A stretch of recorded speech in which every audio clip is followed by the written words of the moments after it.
Hello, hello, hello. It's your new day with Donna Reiners and Dr. Cami Owen, where we solve all the world's problems, or maybe just one. And maybe it's yours. In our 30 minutes, we talk about your emotions and mind and how they tie into your body and spirit. We want you to renew and restore yourself in a world that wants you crazy. And sometimes we even talk about money.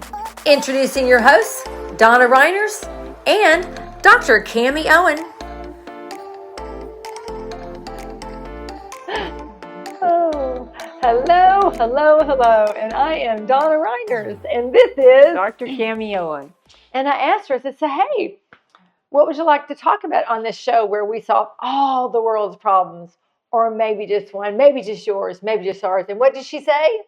Aliens. And I'm like, oh my goodness, fine, let's do it. And then she said, we don't have to do it. I said, oh no, let's just get it over with. She did. She said, just get it over with. Okay, so we're going to go into the aliens. And so the title of this show is going to be, do aliens exist? Question mark. Oh. I'm really interested in your aversion to the alien conversation. I'm really interested. You know what? I think most people's aversion would be because we have been programmed by the media to think that aliens are green people with antennas and big eyes, and from ET to all the different shows that we've seen on my short lifetime. And then they even had some of the first space shows, Martian shows, were in black and white, right? So we have this idea, I think, of what we think alien is, when alien may not necessarily be something so that matter of fact, and just like in the Bible, it talks about ministers of flaming fire, messengers of God, which doesn't mean it's necessarily an angel, So there's these things that we have in our brain, and we use the word program a lot, that are there just because it's been placed in there, and then we haven't explored a different avenue. What is the perspective of that, and what is our perception? And so tell me what you're in your ongoing process of experience. What is an alien to you? Okay. Well, I've actually experienced them, so in my world, She had to do that. I did. Yeah. I went there. I did it. It's okay.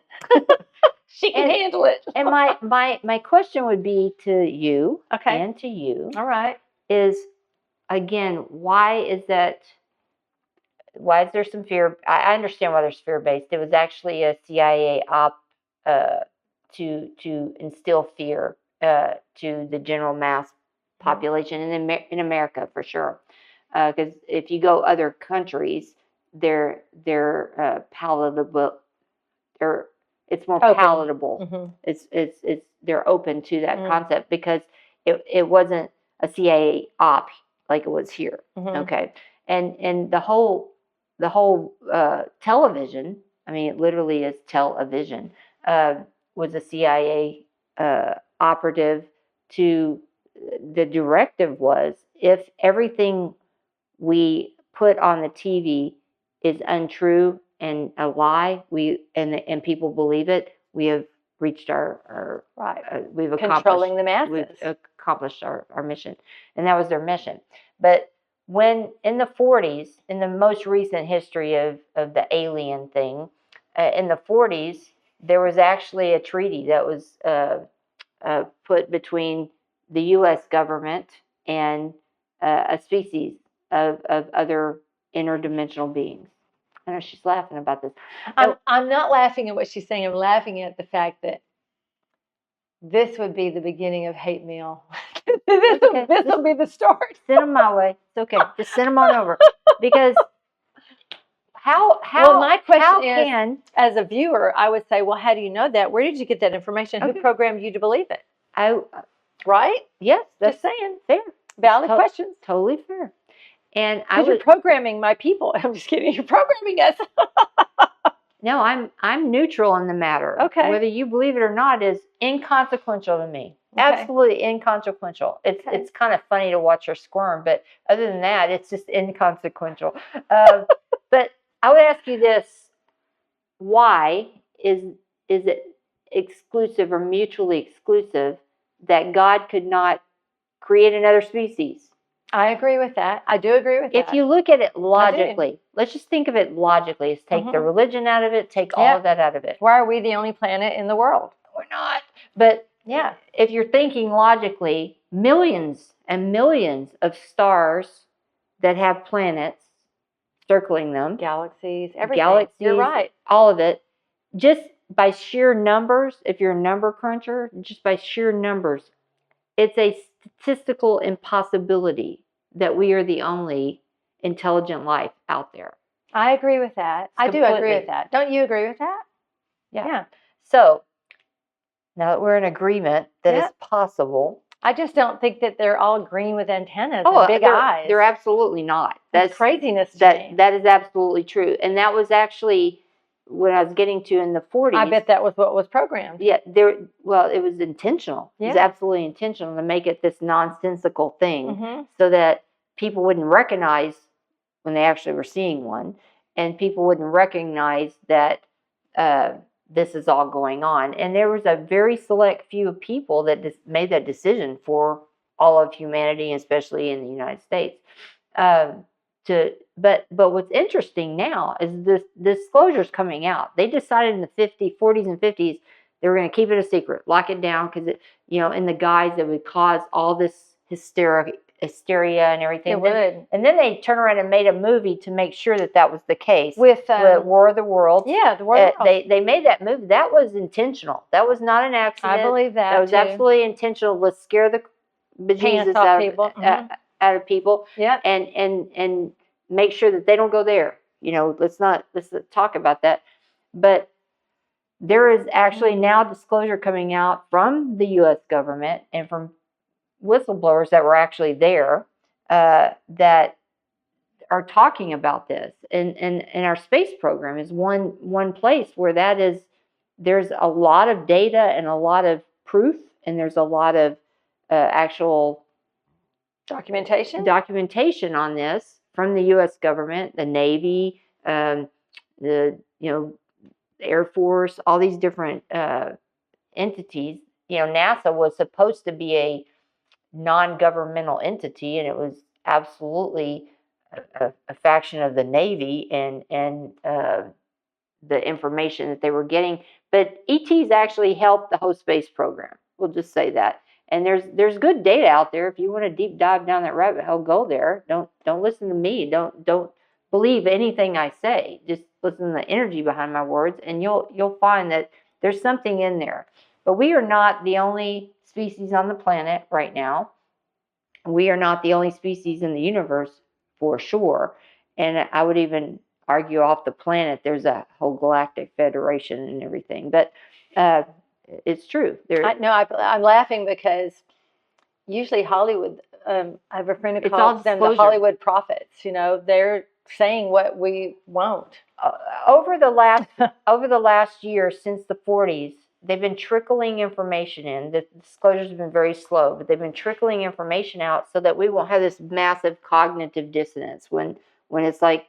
And I actually believe that they'll try one more time to scare us around aliens and other beings on the planet or outside of off our planet, and make it like a big thing that we're gonna, they're coming to get us, like the Independence Day kind of movie. Well, kind of like AI. Yeah. All the fear stuff with AI. Yeah, well. And I don't believe it's that at all. I believe there are some races out there or species out there that would like to see us go, but I don't believe that's the majority at all. And I believe that there are, if you read the documents from the government, there's like 27 different species on the planet right now of extraterrestrial, and I say extraterrestrial, they originate on the planet. So other planets, other planetary beings. And it's not, it's just a matter of opening your mind up and then actually looking, because It's right there. The documentation, it's all right there. There's a book. I'm trying to think of his name. I just read 2 of his books. It'll come to me. But one of the things that he talked about is the secret and the secret think tanks inside of Douglas, inside of Lockheed, inside of NASA, inside of the Navy. He was actually recruited when he was like 18 years old inside of this Navy think tank. And they were, the Navy and the government, it's their job to make sure we're protected. That's part of their directive, is to protect us. So their job was to think of, okay, if there's a off-planet invasion, where, and this guy is a legit high up. You can verify that he was where he said he was going to be and everything. And he just spills the tea. He spills it all. So that's a good place to start. It's called Chosen by Extraterrestrials. I believe that's what it's called. You would call it something like that. Yeah. Well, it actually, one of the extraterrestrials told him this is a good name for it because it's a relationship kind of thing. I hear you. And they used there's a whole species of Nordic aliens that have been helping us specifically with our space program back then in the 40s and 50s, and they live 2,000 to 4,000, 5,000 years. See, you are what's coming to my mind. Of course, this will be the rabbit hole. Are the pyramids and all that has been, when we were able to start filming things, like pictures, that's when the gig was up, because we could actually start seeing things and making it a proof for you to see, for us to actually see, not just television, But I know the perfection of those buildings. Yeah. I mean, when you can preserve something for thousands of years, that's amazing. Well, let's talk about the pyramids a little bit. I've been to the pyramids a couple of times. I want to do that. It's one of my. I wish they'd have a cool day. I'd like to go then, but anyway. Yeah, they don't have a cool day. Too hot for me. It's Egypt. There's no cool day. Yeah, but it's an amazing place. Egypt is an amazing place. It's one of my favorite places on the planet. But when you look at the Egypt and you look at the pyramids and then the argument's always, well, we can't do that now. So it had to be extraterrestrial, or it had to be something else that did that, because humans can't do that now. We could now, I think. Couldn't we? No, we can't. We still can't. But what's interesting is that you're operating in a premise that we are the most technologically humans that's been on the planet. And that's a fallacy. That's not true. I don't believe that to be true. We are not the most technologically advanced humans. We've had 7 cataclysmic events on the earth that's wiped humans out, and we had to start back over. And we can get into that and that. Another day, for Another sure. Day. Oh my goodness. But we are not the most technically advanced humans that's ever lived. Do I believe that the pyramids specifically were created by aliens? I'm on the fence about that, because I believe that they're at even 12 to 15,000 years ago, we were way more technologically advanced as human beings, not just another species, but human beings were way more technologically advanced. They didn't have all those distortions that we have now in our DNA. They existed, that more 12-stranded activated DNA. The less corrupted. That's why I know that corruption exists, because it didn't exist before. So our brain is not working at the highest function. No, it's not. Because it's not. And so the people like the Einstein, the people that they were functioning in such a high space that seemed crazy, were actually operating from their truer self. Yes. A higher self. Yes. That to me, I've never heard anyone say that the pyramids could have been invented by humans that function in a higher space, because you only hear the program of, those were ET people that came down and left. I believe that those folks back 12, 14, even 20,000 years ago, and now archaeology is starting to find these folks, but that they had the easy ability to levitate because this is the frequency to levitate, and they had the ability to they could actually in this book they talk about one of the ET technologies that they talked about. When we bore something out in the earth, because there's a lot of tunnels and stuff inside the earth. When we bore it out, we have to haul out the stuff, and that's how we know. But in that technology, it evaporates the stuff that is creative when you're boring it out. There's nothing to remove. That's why people say, "Oh, you can't do that because you'd have to haul all this dirt out and everything." That's in that consciousness, that level of consciousness that you understand. So they dig it out and it just flows away, disappears. No, it doesn't. They don't dig it out at all. They're mind created it? No, they're transmuting that energy, that matter, into just energy. So there's nothing. There's no physical matter there anymore. And that's the pyramid possibility? That's the tunnels. That's the tunnels. The pyramids, I believe they just levitated it. But they still had to create it, make those perfect triangles or whatever. Some arguments are that it was just manifested with intention. I don't see how that would not be possible. That I don't makes either. Sense to me too. No, I absolutely believe. But the reason I believe it's possible, for those of us remembering we are on Grace Awakening Network, meaning it is about, we are also including God in our discussions, is that the God who created us is big. Mm-hmm. And the bigness inside of us is more than we could possibly comprehend, although God is not hiding the bigness from us. We hide it from this program, and we hide it from these, over the centuries, the corruption that you're talking about, the corruption that has taken place, because we've allowed it. We've allowed ourselves to just believe what we've been told to believe, instead of operating from a place that this is the biggest discovery channel you'll ever have is your own self. Yes. And so if you watch the last couple of shows, I know I seemed a little, but this makes more sense to me now. See, open your mind to see, and now I can go back a couple of shows and go, those make sense to me now. Mm-hmm. See, we do make sense to ourselves, and to you. I'm telling you, when I have a light bulb coming on, somebody else got a light bulb coming on, because this is making sense to me. And the thing about it is, I believe that there has been a directive, an intention by others.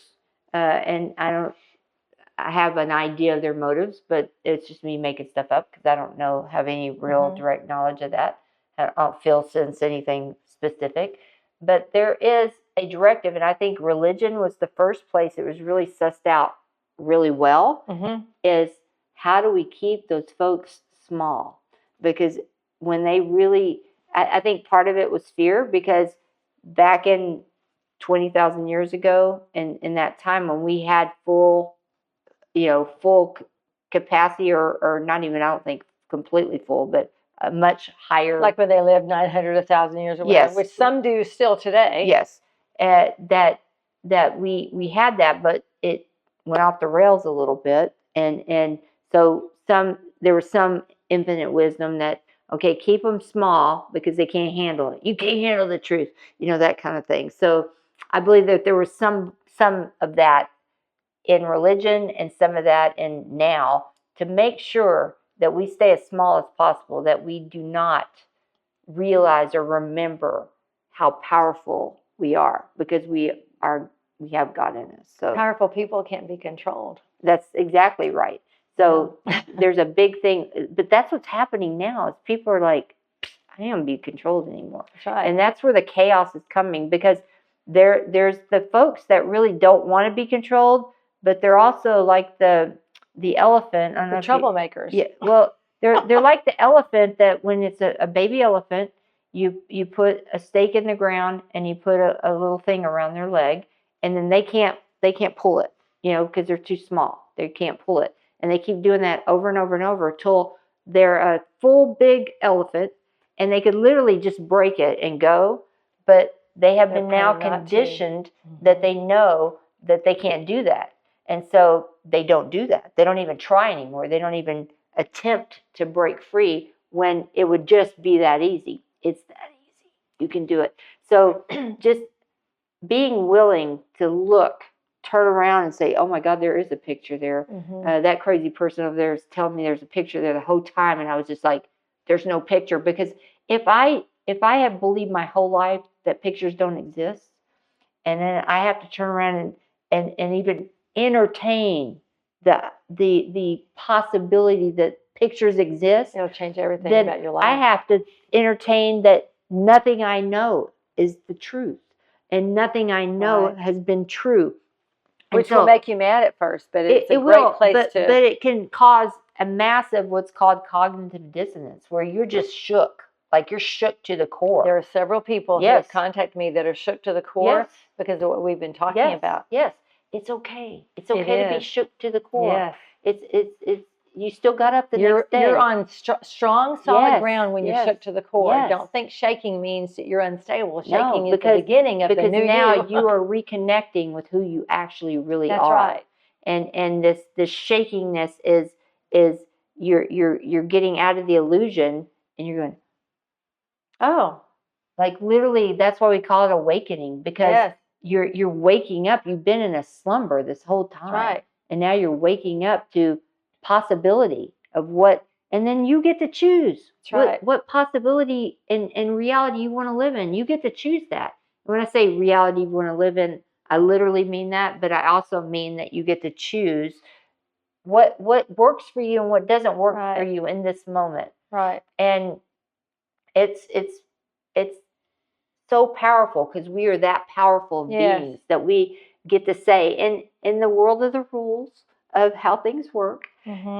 Everything's a possibility. It's a wavelength. It's a possibility until it's observed, and through quantum physics describes, which is like prayer, by the way. Yes, that it actually comes together in a particle. So it exists in a wave and a particle at the same time, but once it's observed and actually observed, that's when it's actually downwardly caused into a particle. So whatever you choose to put your attention on, whatever you choose to observe, is what your reality is going to be, because that's what's going to be reflected back to you. But the infinite possibility of all of it exists at the same time. It's just whatever you're going to, pay attention to or observe. And you get to choose that, which is super cool. It is super cool. And what came to my mind a minute ago is someone's been talking to me about how she had been hearing the thoughts and ideas that were opening her up to believe things other than what she'd been taught. And she was kind of in a panic, and she shared it with a few friends who told her she was crazy. She was listening to demonic voices. And then and she started following a couple of people that I know personally. She's like, but I don't know them. And then one day she was on ROKU. She was thumbing through, and she found our show. And she's like, oh my gosh, I know her. I know Donna. I've hugged her neck. I know her. And she contacted me, and I saw her immediately. My mom said, oh, I remember her. I know her. And so we've been conversing and talking about how her world's been shaken, but yet she's getting it. And so when Dr. Kate was sharing, I was thinking about how so many of us believe, for instance, the Bible story about Adam and Eve, whether it's one person Adam, one person Eve, or a people Adam, a people Eve, whatever, don't care. But that when the disobedience took place, that a separation took place. But when you read the story over, even if the story's been translated a gazillion times, it doesn't matter. That there's principles in there. And it's clear there was no separation. But because we hear in our Bible stories from childhood on up, of course I didn't, I was more of a pagan, but from childhood on up, that, disobedience caused separation, and then all these things happen, then that's what we think, right? But the truth is, when you look at it, there was no separation. God was right there in the garden, wherever the garden was, although Dr. Darren Begley, find Darren Begley on YouTube. He has brilliant understanding and revelation and truth regarding all the gardens, the gardens. And so I just want to encourage you that you've never been separated from the one who lives inside of you, which is kind of what someone was saying with me on my Facebook the other day. Someone started talking with me about some things, and I won't go into that because then now I've uncovered the conversation, so I won't do that. Anyhow, the truth, not the fact, the truth is we've never been separated from the one who lives inside of us. How can you be separated from someone who created you? How can you be separated from the one who's inside your cells? The design of the one who made you, that person, a person, is inside that cell, and that cell created you. And that DNA, that blueprint, that is of the one who created us. Whether you want to call them the Christ, I call them the Christ. I'm comfortable with the word the Christ. I'm comfortable with the word creator. I think that all the words that we want to call God and all those things, no matter what religion, it's so we feel safe, so we feel comfortable, because we have something finite that we can define our religion with. But the truth is, honey, when the fat lady sings and all this is done with, that's when we're all going to know the truth, and that we've never been separated because we all belong to each other and we're all inside one another. We are the collective, living inside the one who collected us and sent us out. And so we live in the one who created us. We're born from the one who created us. We live in the one who created us, and then we return to the one who created us because we've never been separated from the one who created us. I'm just saying. I agree with you. That's the good news according to Donna. It is the good Which news. includes the aliens. It does. That are human form. Now, I'm like, no, see, not necessarily. I know, but I'm just saying the fact in my brain, I never considered some of these shows I've seen being something that would make sense to me. But honestly, it's like my light bulb went, wait, I totally agree. I just never saw it that way, even though there are many movies that depict it like that. Yeah, they're disclosing. Straight from the CSI MD trickling the disclosure so that humanity doesn't go, So. That's right. So anyway, again, we solved, I'm sure that was your question. I'm sure you've had that question since the day you were born. Do aliens really exist? Well, we have the gig is up with Donna and Cammie. That's right. On your new day, and we bless you, and we'll see you soon. Bye-bye. Bye. Thank you for joining Your New Day with Donna Reiners and Dr. Cammie Owen. We look forward to seeing you next time. Remember, we solve all the world's problems, or maybe just one, and maybe it's yours. Until soon.